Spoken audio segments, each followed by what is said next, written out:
Alright everyone, here we are with ticker symbol Sndl, Sundial Growers Inc. And before we jump into this chart, I want to say welcome to all the first time viewers and investors. Welcome to the channel. Invest for tomorrow. To all the subscribers, welcome back. And let's jump into this chart. So before we jump into all the technicals of resistance and support, I want to apologize in advance, but I need every single investor to tune in on what I'm about to say. And it's for the experienced investor and first-time investors or new investors just joining the market in the last couple of months, weeks, or even just watching, right, from the sidelines to learn.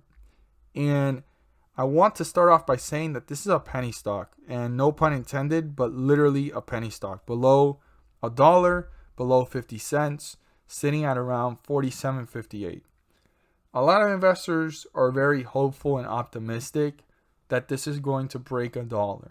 And I want some investors to have a realist perspective, right? Look at things from a realistic perspective and not too optimistic, because you get kind of hit with all the optimism and hope and excitement and, speculation and hype from other investors or other chats and stuff about a stock.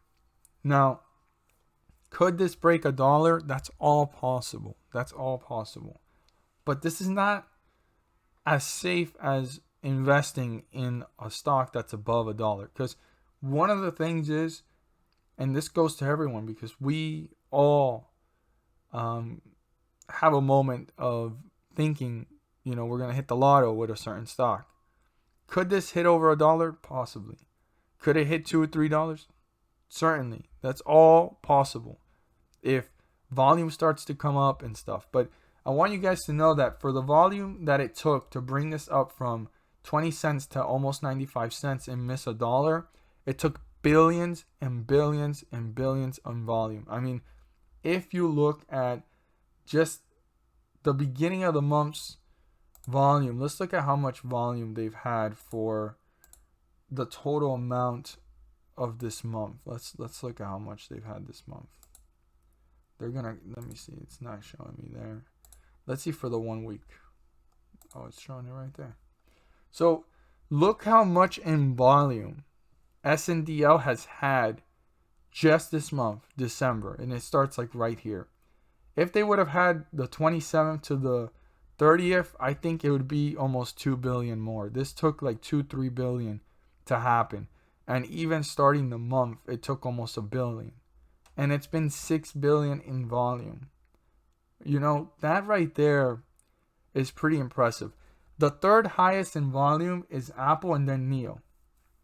And it's crazy to think that 6 billion in volume, and yes, that's selling and buying, but all the buying has no indication here that it's brought it up. I mean, it's just been pulled down and pulled down and pulled down. Now, the technicals here, I don't really use them, but they do show some information here that the 1 day is showing a buy, the 1 week is showing a buy, and the 1 month is showing strong buy, and then it says sell here with the moving averages.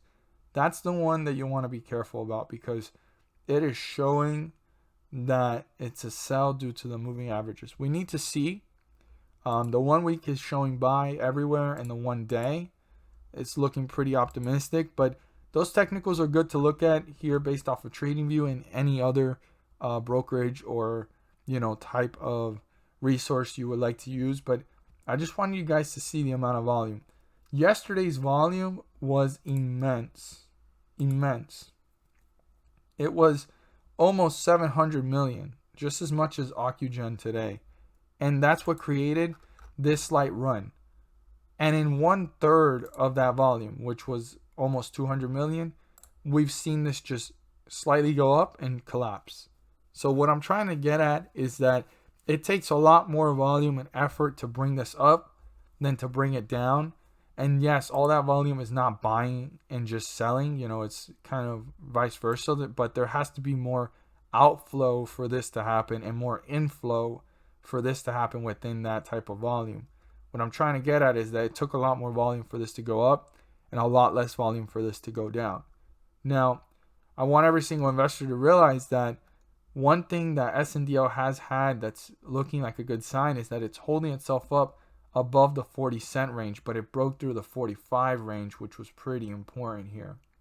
That was one of the most important points, and it hit 42. But it's been holding itself up pretty well above 40 cents, so I want you guys to watch that. And back to the technical analysis that people are saying, right, that this can reach with the predictions of over $1 and $4, $3, $2. My best advice is make sure how that's going to happen. Do you think it's going to happen to run from here up to $1 plus and to all those other predictions? Or is it going to happen because of a reverse split? Because if it's because of a reverse split, it's still 48 cents. The value per stock changes and the amount of shares that you own will change, but the value per se is the same. Because if not, you would stay with the same amount of shares and it would go up to the next value after the reverse split, and it doesn't work that way. You're still getting 48 cents of worth of stock if a reverse split was to happen right now. They would just divide the amount of shares that you have by the new price so that everything balances out, but each share is literally worth 48 cents. It's just consolidated into different pieces. So if you had 100 shares, that would be $480, $480. And if they did a reverse split that was like, let's say 10-1, you would end up with 10 shares. And instead of 48 cents, it would be at $4.80.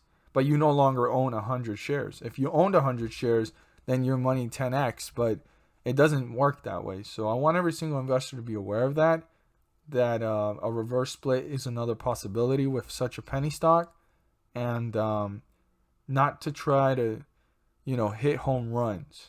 That's probably my best advice. It's all possible. I'm not here to tell you guys to buy, sell, or hold anything. I'm not telling you guys that this is a terrible investment. I'm not telling you guys that this is a great investment, because I like to maintain myself neutral about things and just focus in on quieting the noise and looking at the technicals and what the charts are showing us. But I did need a moment to explain this to you guys, and I really hope that you guys found this information valuable. Now, the last thing I'm going to state is a lot of investors buy penny stocks because of shares, like how many shares they can own. And I want you guys to know that owning more shares doesn't mean you're having a more profitable investment. You can actually own one share of a stock and outperform how this penny stock is doing, even if it gives you 100 shares. I want you guys to think about that for a second. And there's a lot of stocks out there that are really good that you would probably have to invest a little bit more, right? But you'll be making a return more likely than here. Now, it doesn't change the risk. Risk will always exist. Volatility will always exist. But it's a little bit different.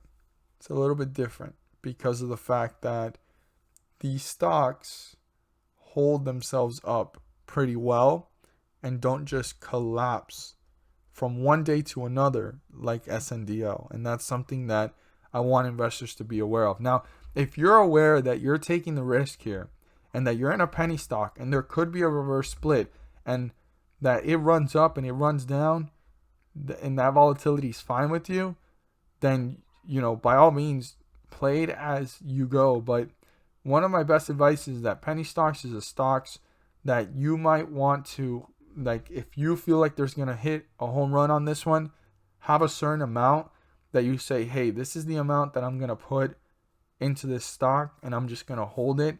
If I lose it all and I take that risk, hey, I lost it all. Or if not, you put that certain amount into a stock and you leave it there and you go ahead and you're just waiting for that home run to hit because you're a firm believer in the company or in the opportunity. But penny stocks like this one and many others, you want to just look for good entry points and good exit points. That's probably my best advice. Good entry points and good exit points. This is not something that, you're looking to win the lotto or hit the home run, because the chances to that are close to, well, I wouldn't say close to none, but close to a very slim amount of opportunity, or a very narrow stretch. And you guys want to kind of understand this, because if you played a penny stock that's jumping up and down a few cents, and you're buying at the lows and you're selling at the highs, you would be making more money than waiting for the home run per se. So you want to look into that. You want to do your research. Penny stocks are not stocks that you just buy and you're like, oh my gosh, it's at a discount, this might, go back up. Because you look at the history of the chart, and the history of the chart shows you this was once up at 129, and if you go all the way back, you see it at $8. Oh, it could go back to that someday.